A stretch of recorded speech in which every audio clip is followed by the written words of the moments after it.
If you're looking to stay informed with the latest analysis on the stories that are shaping our world in the areas of foreign policy, national security, and domestic politics, consider becoming a member of the DSR Network. With the DSR Network podcasts, stay ahead of the curve on global affairs. Each episode across our more than 10 shows features top experts, policymakers, and thought leaders who break down complex issues into digestible, engaging conversations. From breaking news to historical context, we cover the latest topics that matter most. Whether it's the intricacies of international diplomacy, the latest in national security strategies, or the dynamics of U.S. politics, the DSR Network has you covered. Members receive an ad-free listening experience, bonus content for virtually all of our shows, an invitation to join the DSR Slack community, enhanced show notes for select podcasts, and much more. Visit thedsrnetwork.com/buy and enter code JULY2024 to receive 50% off the regular membership price for the first year or first month. That's thedsrnetwork.com/buy and code JULY2024. Thank you very much for your support.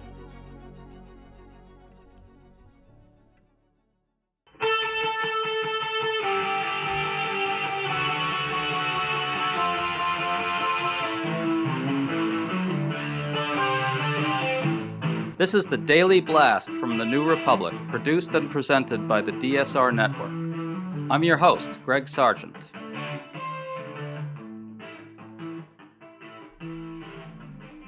Surprise, surprise, the Republican National Convention is turning into a festival of media bashing. That's expected, perhaps, but Representative Marjorie Taylor Greene did something that deserves special attention. After fielding a question about J.D. Vance that displeased her, Greene erupted in anger and repeatedly dressed down the reporter in strikingly vicious terms. Kari Lake, meanwhile, devoted part of her convention's speech to smearing the media in similarly ugly ways. We think all this is a very bad omen of what's to come. If Donald Trump wins the election, the assault on the press is going to shift into truly authoritarian overdrive. Today we're discussing this with Matt Gertz, a senior fellow at Media Matters, who is one of our favorite observers of the media and the Republican Party. Always a pleasure to have you on, Matt. Good to be back. So Marjorie Taylor Greene was at the Republican convention, and what sounded like a British reporter asked a question about a recent J.D. Vance quote in which Vance called the UK an Islamist country. That set off Greene, and then she said the following. Not lie about it. You don't get to ask any more questions. I'm done with you. Okay. Because you're the cause. You're the cause of our country. You're the cause of our country being divided. You're the cause of our country being divided. You're the cause of President Trump almost being assassinated. You're the cause of everything wrong in America. No, you're done. You're done. Matt, note that Marjorie Taylor Greene posted this whole exchange on her Twitter feed. She's proud of it. She wants people to see her humiliating this reporter. There's a real sadistic quality to it.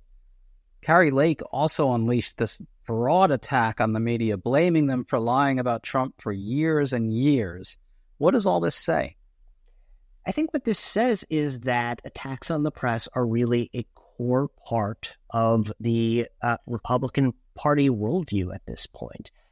It's been a long time coming, frankly. I mean, 60 years ago at the Republican National Convention in 1964 for Goldwater, the press came under really vitriolic attacks from the stage. You had Dwight Eisenhower calling on them to scorn the divisive efforts of those outside our family, including sensation-seeking columnists and commentators. Got wild applause for that.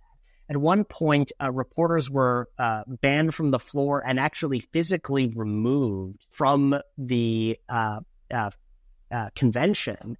At one point, you had John Chancellor signing off saying, "This is John Chancellor somewhere in custody," after being shoved off the convention floor. And so this sort of hatred for the press has been around on the right for quite some time. It has built up down through the decades, obviously receiving a hefty boost from Donald Trump, who calls the press fake news and the enemies of the American people, until the point where if you want to gain more power within your office, like Marjorie Taylor Greene, or if you want to get a new elected position like Carrie Lake, then going after the press is a sure way to do it, to attract attention from Republican activists, to get small dollar donations, and to gain power within the Republican Party. I do want to highlight another thing here about what Marjorie Taylor Greene said, which is the blaming of this reporter for the attempted assassination of Trump. I strongly suspect that in particular is a harbinger of a lot more to come. This assassination attempt will be used by the right for a very long time to come as a way to justify authoritarian measures against institutions like the media. I think that's right. So a couple of factors here. I mean, first of all, I think we have to reckon with how the right-wing media, people like Greene, in real time decided that they wanted to blame Joe Biden for the horrific assassination attempt. They started claiming that Biden's rhetoric, his calling out of Donald Trump's anti-democratic acts, was the reason why this had happened. But then everything that has come out since about the shooter has really given very little to suggest that is the case. We still know very little about what his motivation was, but what we've learned so far does not suggest that he is some sort of, Democratic operative or MSNBC watcher or whatever they might want to claim. Not a leftist. No. And so, these claims that are being made are really just false. Second, I think what we're seeing is a determination that they can use this to shut everybody up. Shut up the media, shut up Democrats, get them to stop pointing out that Donald Trump fomented an insurrection, that he attempted to overturn the results of the 2020 election, and that is, in fact, a salient factor that voters should keep in mind as they go to the polls in November. They don't want Democrats to be able to make that case, and so they are opportunistically using this attack on Donald Trump to try to shut them down. Well, and I think that it's going to be pressed into service to justify the use of state power against such institutions. I mean, Trump's outside allies are telegraphing this coming authoritarian crackdown extremely clearly. Steve Bannon and Kash Patel recently discussed this on Bannon's podcast, and they expressly said they fully expect prosecutions of people in the media, apparently for invented crimes. Patel is expected to be in a second Trump administration. Here's what he said on Bannon's podcast. "We will go out and find the conspirators, not just in government, but in the media. Yes, we're going to come after the people in the media who lied about American citizens, who helped Joe Biden rig presidential elections." So, Matt, what will that actually look like? Can you walk us through what a determined authoritarian Trump administration could do if it wanted to? Yes, this is something that I am very worried about in the second Trump administration. So what we saw during Donald Trump's presidency was his willingness to wield state power in order to harm his political opponents. That's what his first impeachment was about, his refusing to release funds for military aid to Ukraine unless the Ukrainian government would come out and say they were opening an investigation into Joe Biden. And he similarly attempted to leverage that power against the media. So you may recall around the time of the 2016 election, there was an announcement that CNN's then parent company, Time Warner, was going to be purchased by AT&T.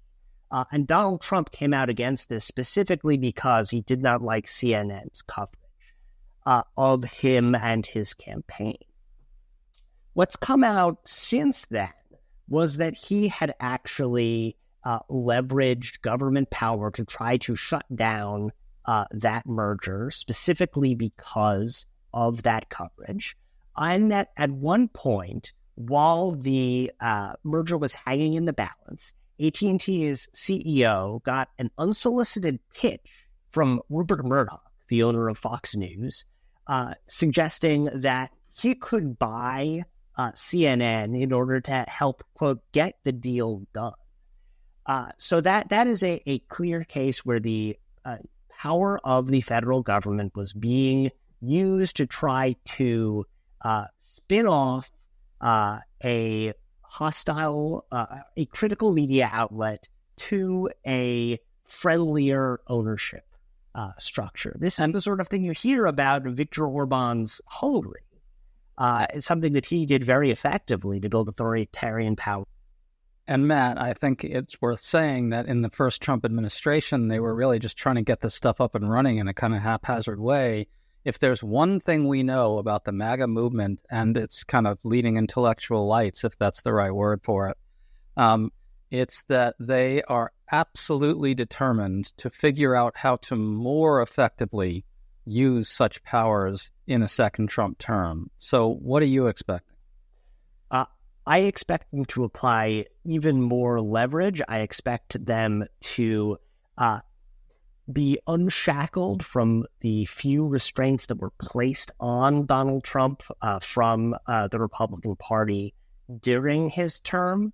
I expect, frankly, parent companies to be less willing to tangle with Donald Trump, less willing to stand up to him. I mean, that's, the scary fact is that really all that was standing between Donald Trump and ridding himself of some critical outlets, including CNN, including the Washington Post, whose owner, Jeff Bezos, got similar pressure from Donald Trump, was this corporate owners being willing to stick it out and try to push through and keep their hands off the coverage decisions that were going on at those outlets and let the critical coverage continue to come. I am very nervous that in a second Trump administration in which Donald Trump does not have any sort of restraints from his own party, that those corporate owners are just going to fall in line. They're just going to do whatever they think will get Donald Trump off their back. And I think that could put the free press in real danger in this country. If you're loving this show, then it's clear you value unique perspectives on the issues shaping your world. That's why you should check out The Intelligence, the free award-winning daily news podcast from The Economist and its global network of correspondents. And with a subscription to Economist Podcasts Plus, you can also get access to special limited series such as The Modi Raj, a brand new show introducing you to India's enigmatic strongman, plus The Economist's suite of in-depth weekly shows on business, China, American politics, and tech, all for just a few dollars a month. Search for Economist Podcasts Plus to sign up and start listening.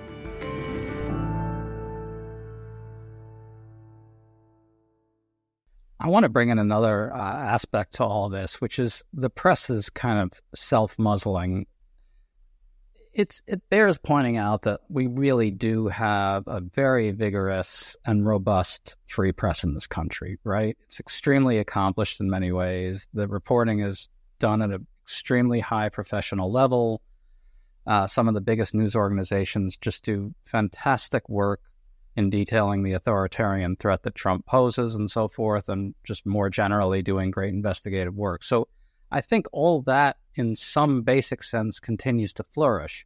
But there's also this undercurrent, I think, with a lot of media figures, and you've kind of gotten at this in your stuff, in which there's really sort of a tendency on the part of the media to worry that they're kind of in some sense out of touch with what's really going on out there with voters who support Donald Trump.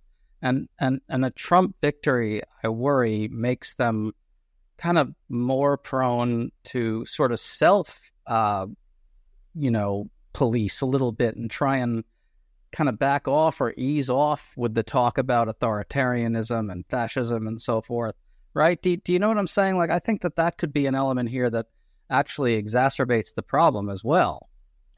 I think, I see where you're going.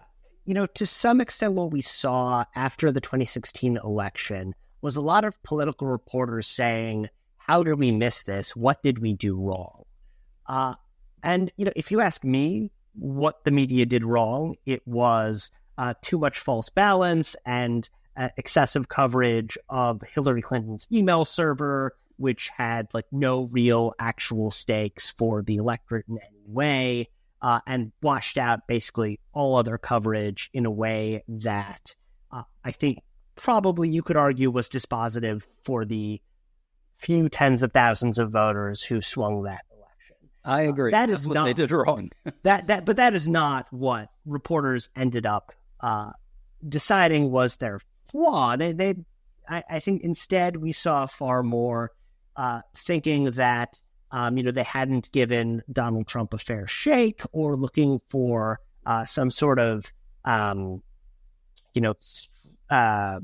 explanation from the voters that was more complicated and sort of left them off the hook a little bit more than that. And this is where you get the sort of diner tourism type of political journalism that I think we did see a lot of in 2017. As you said, this is against a large and robust news media that did a lot of great reporting during that time period as well. But I think this is one particular area of their coverage that I feel comfortable criticizing them over, as I have for years.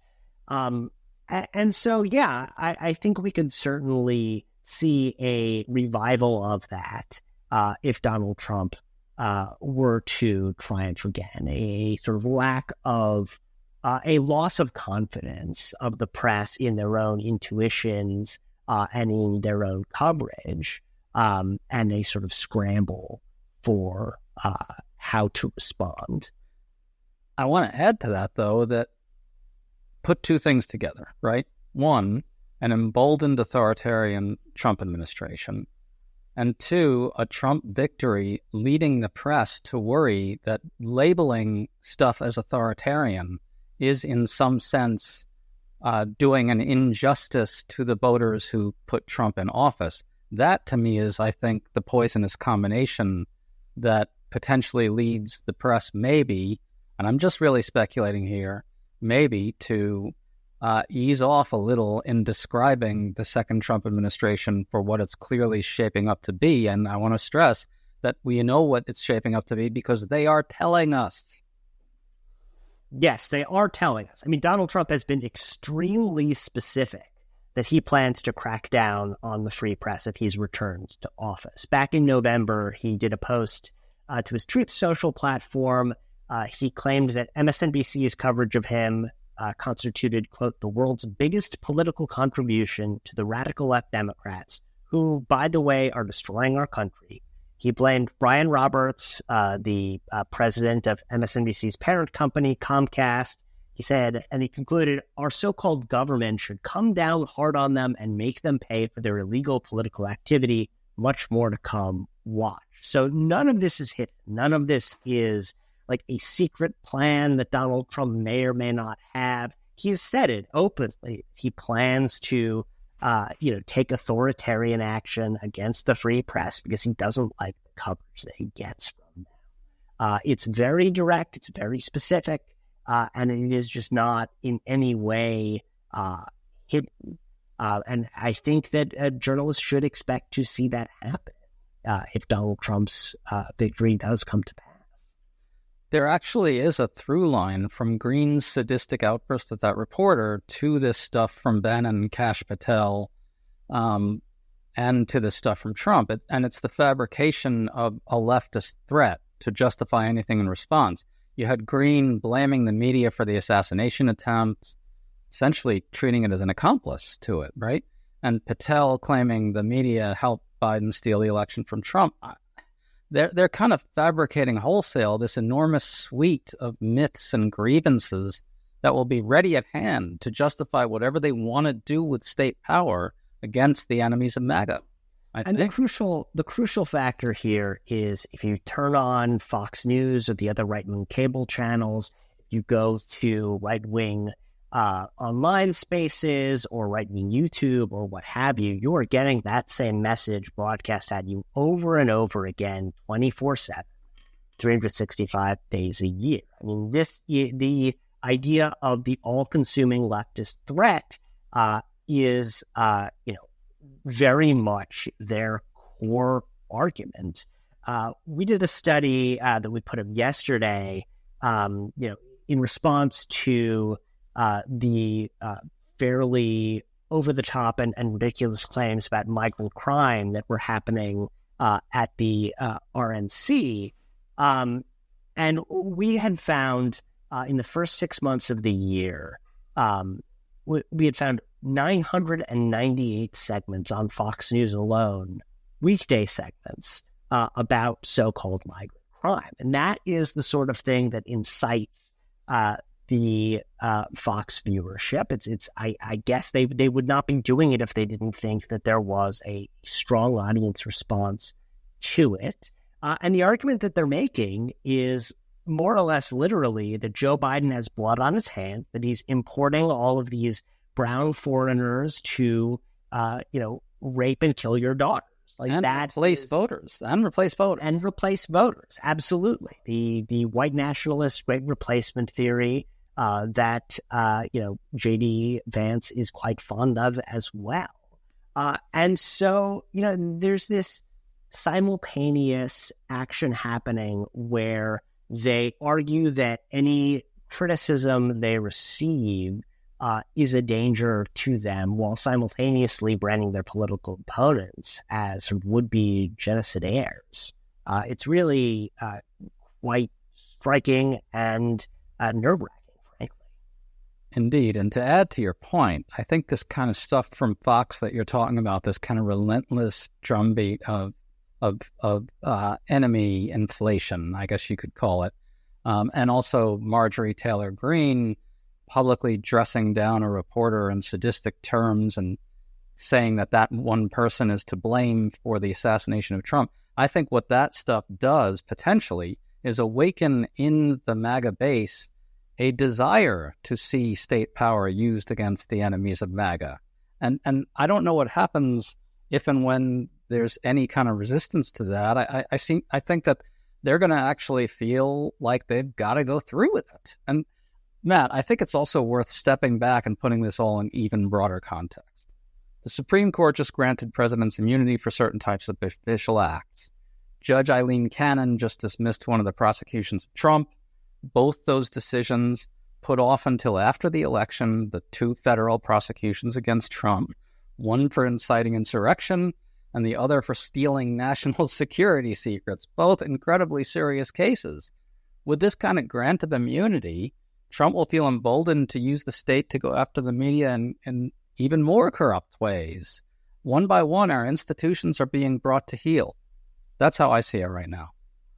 I think that's right. And I think what you see in the sort of broad push from the right over the last several years to celebrate foreign authoritarians, to celebrate Viktor Orban, to celebrate Putin, is...